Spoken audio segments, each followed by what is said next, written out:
Tere, siin Brüsseli päevik Yana Toomiga.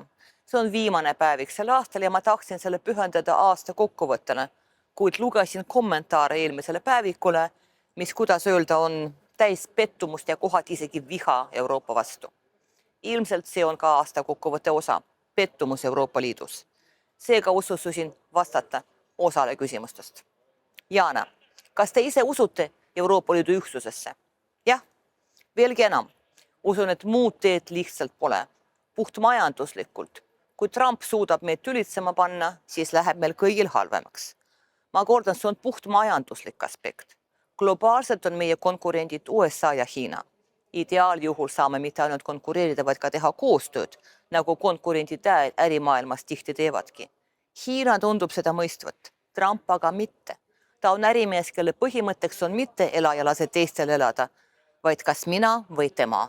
Trump on agressiivne, ta üritab kõiki enda tahtele allutada. Euroopa peab end kaitsma ja selleks tuleb tegutseda meeskonnana. Ning need, kes süüdistavad mind sõnade majanduslikud vastased kasutamises, elavad, ütleksin, roosade ponide maailmas. Aga Donald Trump ei ole roosa poni. Ülikallis Ameerika vedeldatud gaas. Kohustus investeerida Ameerika sõjatööstusesse. Pagulased, kelle vastuvõtmisest sama Valgamaja juht meid süüdistab, unustades mugavalt, et paljud neist saabusid Euroopasse just USA tegevuse tulemusel. Nimekirja võiks, nagu öeldakse, jätkata. Teine kommentaar samal teemal. Euroopa Liit peaks olema suveräänsete riikide majandusliit, mitte peaaegu reich. Mõelgem järele. Kas USA on peaaegu reich? Kas Hiina on peaaegu reich? Need on suured territooriumid, mis koosnevad paljudest piirkondadest ja on ühtsed nii majanduslikus kui ka poliitilises mõistes. Meenutan, et USA on United States of America ja sõna state tähendabki riik. See on sõna-sõnalt Ameerika ühenenud riigid. Niimoodi oli see algselt mõeldud. Osariigid on suveräänsed ning on olemas ka ühine föderaalne tasand. Euroopa Liit pidi samuti saama Euroopa Ühendriikideks. Seda ei juhtunud. Tegelikult säilitab iga liikmesriik oma suveräänsuse. Seetõttu ongi meil raskem konkureerida USA ja Hiinaga. Meil on sageli igaüks omaette. Seejuures ei pea keegi USA'd ja Hiinat peaaegu riikideks.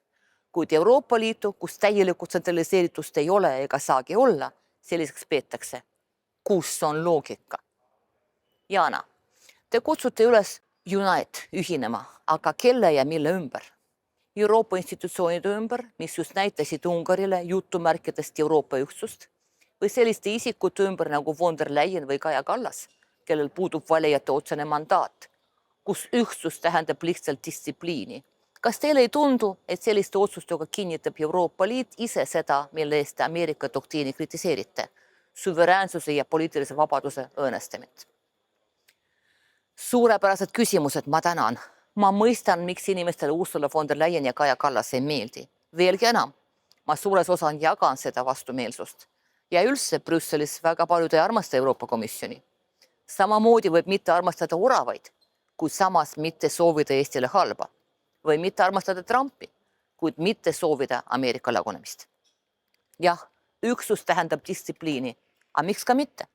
Euroopa on juba ammu jõudnud lävele, mille taga on puht majanduslik liit võimatu. Kui meil on ühine majandus, kui tööjõud ja kapital liiguvad piirideta kuhu tahes, aga sotsiaalmajanduslik poliitika, sealhulgas maksupoliitika, on igal pool erinev ja palgatase on ka erinev, saabki tulemuseks see, mis kapitalismi puhul alati saab. Rikkad rikostavad ja vaesed vaesuvad. Ainult mitte ettevõtted, vaid riigid. See on nagu meie arstidega. Me õpetame neid oma raha eest, nad lähevad Soome, töötavad seal soomlaste heaks ja me jääme tühjade pihkudega. Ja see ei ole normaalne. Korporatsioonidega ammu mõisteti, et nii ei tohi. Seetõttu on olemaski meil monopoolivastased seadused. Vaba turgu piiratakse turu enda huvides. Euroopa Liit teeb sama riikide tasandil, et Euroopa ühisturg, mis on kõigile kasulik ja sellest vist keegi ei vaidle, ei läheks hukka. Jah, see tähendab, et riigid loobuvad osast oma suveräänsusest. Jah, mõnikord läheb Euroopa Komisjon liiga kaugele, aga poliitiline vabadus tegelikult jääb ju alles. Brüsseli diktaat jutumärkides väljendub näiteks selles, et Eesti peab arendama ametiühingu liikumist, et ametiühingud kaitseksid töötajate õigusi, et kasvaksid palgad. Kas see on halb? Teine värske näide. Euroopa Komisjon loobus plaanist keelata aastal 2035 uute sisepõlemismootoriga autode müügi. Loobumine ei toimunud mitte radikaalsete parteide survel, nagu mõned arvavad, vaid Saksa ja Itaalia autotööstuse survel. Ja see ei ole diktaat, see on tavaline poliitika. Tagasi kommentaaride juurde. Trump takistas eurooplastel taas rahvast röövimast ja järjekordse kuldse vetsepoti ostmiseks raha kokku panemast. Ma nagu ei mäleta, et Brüssel osas kuskil kuldsed vetsepotid. Kuld meeldib just Trumpile, vaadake, kuidas ta Valge Maja interjööri kaunistas. Brüsseli sellise jamaga ei tegeleta. Euroopa Liit on muutunud majandusliidust sõjalis-poliitiliseks liiduks, mida juhib diktaator Seelikus. Ei ole muutunud. Sellise liidu elemendid on olemas, sest kui lähedal on sõda, on raske end veenda, et see meid ei puuduta. Aga mis puutub Seelikusse, siis loodetavasti pole see naiste viha. Te ei ütle ju Trumpi või Putini kohta diktaator pükstes. Ühtne Euroopa on kolhoos halvimas mõttes. Ei tohi oma arvamust avaldada. Tohib küll. Viktor Orban on oma arvamust just avaldanud hiljuti, näiteks blokeeris Ungari ametlike läbirääkimise alustamist Ukrainaga ühinemise üle. Kuidas kaitsta Euroopa kodanikke Brüsseli idiootide eest? Mu lemmik küsimus. Nagu tavaliselt, hääletades mitte idiootide poolt.